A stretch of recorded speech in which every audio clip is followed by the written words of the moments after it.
gente sabe das primeiras revoluções industriais pelas histórias que estão nos livros, nos filmes. Tudo começou na Inglaterra, 250 anos atrás. Lá nasceram as fábricas com máquinas a vapor e as linhas de montagem que dividiram o trabalho em etapas. Na segunda revolução, a industrialização se espalhou pela Europa, Estados Unidos e Japão. Tempos modernos imortalizados no cinema por Charles Chaplin. Foi a fase da eletricidade, da superespecialização e do surgimento do movimento operário.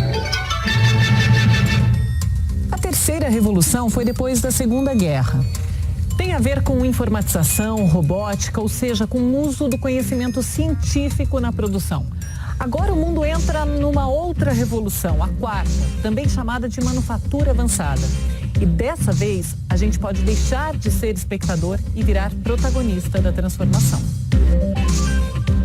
Os conceitos da indústria 4.0 viraram de cabeça para baixo a imagem que a gente tinha do chão de fábrica. Nós estamos agora em uma planta industrial planejada para funcionar com a integração das tecnologias. A primeira diferença que a gente percebe é que ela é bem mais silenciosa do que uma fábrica comum. E também é bem mais vazia. Aqui os funcionários basicamente fiscalizam as máquinas, que fazem trabalho pesado. A fábrica produz componentes para motores de carro. Na indústria 4.0, as tecnologias precisam funcionar integradas. Algumas nossos olhos não enxergam, mas essas câmeras sim. A primeira identificação da peça é aqui. Sim, as peças elas vêm já do fornecedor com uma identificação, no caso é um QR Code. É como se cada peça tivesse um número de RG. Toda vez que ela passar por alguma etapa da produção, o servidor fica sabendo. As informações serão armazenadas por 20 anos, porque se um dia houver algum problema, será possível rastrear a peça e saber como foi produzida. Mas como elas são acompanhadas uma a uma, a empresa diz que o risco de defeitos diminui.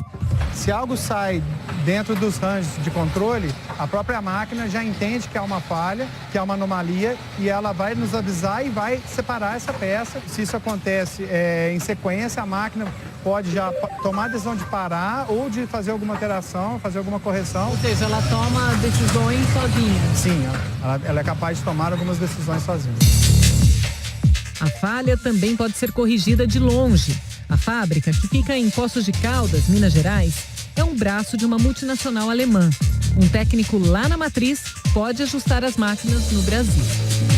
E você tem, assim, como benefício, processo de montagem totalmente fiel, com alta qualidade, alta performance, com baixo nível de sucata, de scraps. Então, esse era o desafio, né, e que a indústria 4.0 pode proporcionar. Pois é, não é filme de ficção científica. A quarta revolução industrial está entre nós. Uma história contada a partir de 3 pilares tecnológicos. A capacidade de armazenar um conteúdo gigantesco de informações, de analisar os dados e identificar tendências e de integrar várias tecnologias. Um roteiro escrito em 2010 pelos alemães. Por isso, a gente foi conversar com um especialista do país no assunto. Sim, os alemães podem ter sido os líderes, mas eu acho que em diferentes países como China, Estados Unidos e Brasil, existem algumas empresas dando os primeiros passos nessa direção. Inclusive o Brasil. Segundo a Confederação Nacional da Indústria, 7 em cada 10 grandes empresas do país usam pelo menos uma tecnologia digital da indústria 4.0. A Agência Brasileira de Desenvolvimento Industrial diz que, considerando todas as nossas indústrias, 4% são 4.0. O objetivo é chegar perto de 10%. O presidente da ABDI diz que não é mesmo para todo mundo, mas todo mundo vai ganhar. O objetivo da Revolução 4.0, dessa quarta revolução industrial, não é só trabalhar a 4.0, é evoluir as outras partes da cadeia industrial, também do tecido industrial brasileiro. Então é fazer com que a 1.0 vire 2, que a 2 vire 3 e que a 3 vire 4.0. A indústria automobilística é uma que tem puxado a cadeia. Nessa montadora alemã, as tecnologias que estão sendo implementadas obrigam a adaptação dos fornecedores. Com a conectividade da indústria final com os fornecedores, por exemplo, todos ganham, porque você consegue produzir aquilo dentro do tempo que isso vai ser consumido. Hoje, o Código de Barras identifica o automóvel da carcaça até a pintura, para controle da indústria. Mas a ideia é que identifique um carro feito sob medida, do jeitinho que o dono quiser.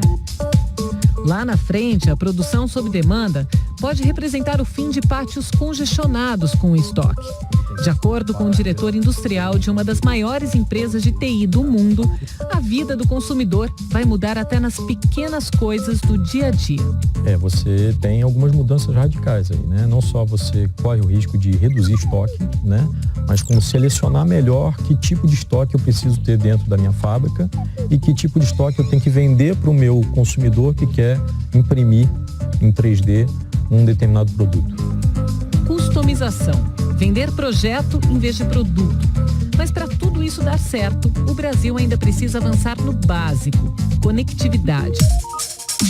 Internet rápida e mais barata. A agenda de conectividade é igualmente fundamental, né, porque a indústria 4.0 pressupõe a circulação de dados, né, dentro da empresa, de uma empresa para outra, e para isso, obviamente, a gente tem que ter uma infraestrutura mais eficiente e mais abrangente no Brasil. Essa história não termina aqui e nem dentro dos limites da fábrica. É o que a gente vai ver na próxima reportagem.